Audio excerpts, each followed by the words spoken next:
दूसरा संकट है, दुनिया पूरी आर्थिक मंदी के दौर से गुजर रही है।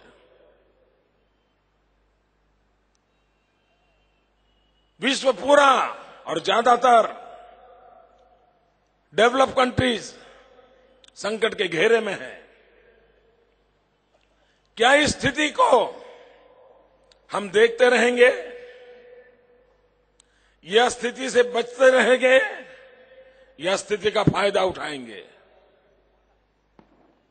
मित्रों, 3 ऑप्शन ओपन है, लेकिन 1 साल होने आया, मंदी का दौर पूरे विश्व की अर्थव्यवस्था को हिला रहा है।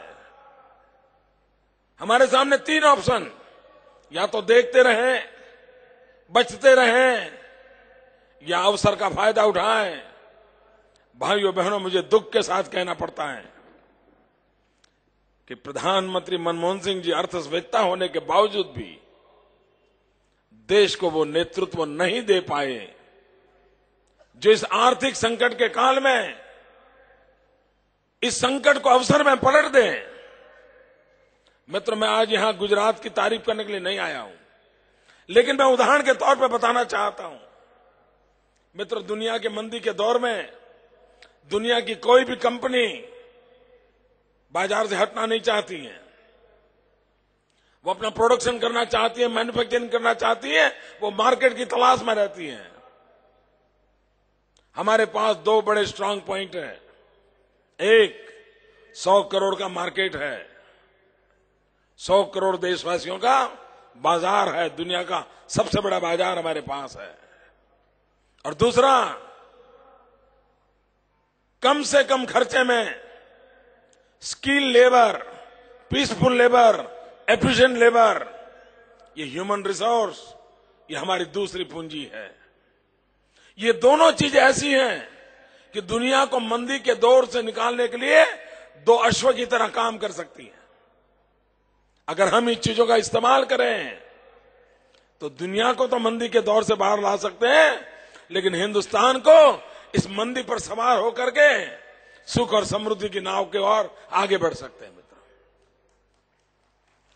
भाइयों बहनों, मैंने गुजरात में एक छोटा प्रयोग किया था। हमने vibrant Gujarat global investment summit किया और मैंने दुनिया के देशों को कहा था, आप अपनी कंपनी बंद करना नहीं चाहते, आप अपना व्यापार रोजगार बंद करना नहीं चाहते, मैं आपको अवसर देता हूं, and I have a formula. मित्रों, गुजरात एक छोटा सा राज्य, 100 देश के लोग आए, 100 कंट्रीज के डिप्लोमेट्स, किसी देश के प्रधानमंत्री, किसी देश के उपराष्ट्रपति, कई देशों के कैबिनेट मिनिस्टर, किसी देश के राष्ट्रपति, यानी विश्व की पूरी ताकत जिसको कहें, गुजरात की धरती पर उतर आई। इन्वेस्टर्स आए और मैंने उनको कहा था, मेरी सीधी सादी फॉर्मूला है, और मैंने एक शब्द में कहा था, रेस, RACE। मैंने कहा था, low risk, alertness, low cost and high efficiency. ये 4 जड़ी बूटियां हैं जिससे मैं सारी स्थितियों को बदल सकता हूं। और आप आइए। और मित्रों, जब दिल्ली में सर पे हाथ रख करके लोग रो रहे हैं, गुजरात के अंदर 25 लाख करोड़ रुपयों के पूंजी निवेश के साथ, 25 लाख नौजवानों को रोजगार की गारंटी के साथ, 12 लाख करोड़ की पूंजी निवेश के साथ गुजरात की धरती ने एक नया इतिहास बना दिया। मित्रों, दिल्ली चुप बैठा। अगर इतने बड़े, और मैं मानता हूं दुनिया के लिए मंदी का दौर भारत के लिए एक सबसे बड़ा अवसर है। 1 साल बीत गया दोस्तों, यानी सुरक्षा का संकट, डिप्लोमेटिक संकट, उसमें से रास्ता नहीं निकाल पाते हैं, और दूसरी तरफ दुनिया में मंदी के दौर में हम इस परिस्थिति का लाभ कैसे लें?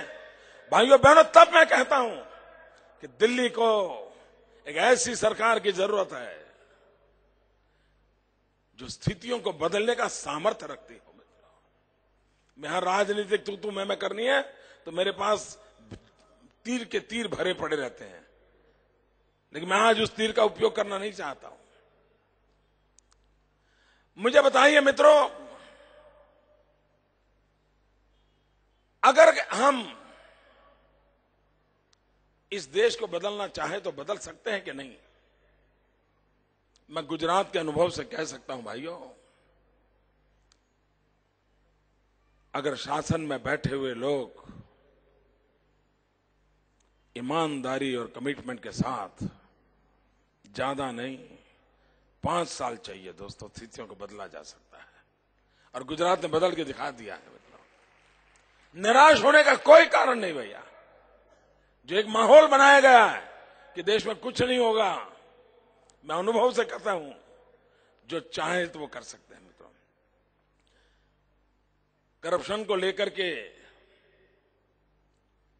बड़ी चर्चा होती है, क्या मित्रों उसका कोई उपाय नहीं है? मैं आपको उदाहरण देता हूं। गुजरात और महाराष्ट्र की बॉर्डर पर भिलाड़ में हमारा चेक पोस्ट है और ओछार में महाराष्ट्र का चेक पोस्ट है। एक ही रोड के ऊपर एक चेक पोस्ट हमारा, 1 किलोमीटर दूर महाराष्ट्र का चेक पोस्ट है। वो सारे व्हीकल वहां से गुजरते हैं, वे महाराष्ट्र के चेक पोस्ट पर भी खड़े रहते हैं, गुजरात के चेक पोस्ट पर भी खड़े रहते हैं। जितना टैक्स का रेट महाराष्ट्र का है उतना ही टैक्स का रेट गुजरात का है। लेकिन गुजरात ने चेक पोस्ट पर टेक्नोलॉजी का प्रबंध किया है। और टेक्नोलॉजी का प्रबंध ऐसा है कि मैं गांधीनगर में मेरी चैम्बर से जब चाहूं तब उस चेक पोस्ट को देख सकता हूं। क्या हो रहा है, कौन आया, कौन गया, मैं देख सकता हूं। और उसका परिणाम क्या है पता है? दोनों राज्यों के चेक पोस्ट, दोनों राज्यों का सेम टैक्सेशन, आने वाला व्हीकल उस जगह पे कंपलसरी खड़ा रहता है। लेकिन पिछले 4 साल में गुजरात ने महाराष्ट्र से 200 करोड़ रुपया ज्यादा इनकम की है। 200 करोड़ रुपीस। ये 200 करोड़ महाराष्ट्र में कम आए, मतलब कहां गए? क्या आप इन लोगों को माफ करना चाहते हो? अगर आप ऐसे लोगों को माफ करते हो तो कृपा करके राजनेताओं को गाली देने का आपका अधिकार चला जाएगा। मत माफ करो मेरे भाइयों बहनों, बहुत हो चुका, देश बहुत झेल चुका है।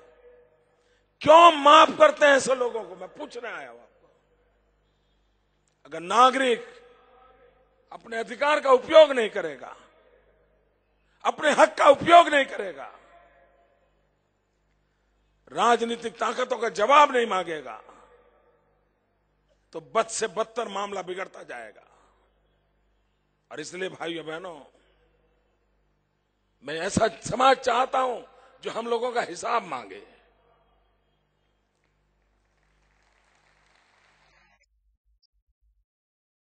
भाइयों बहनों, देश की तबाही का कारण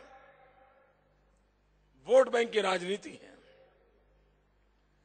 दीमक की तरह हिंदुस्तान को भीतर से खोखला कर दिया है मित्र।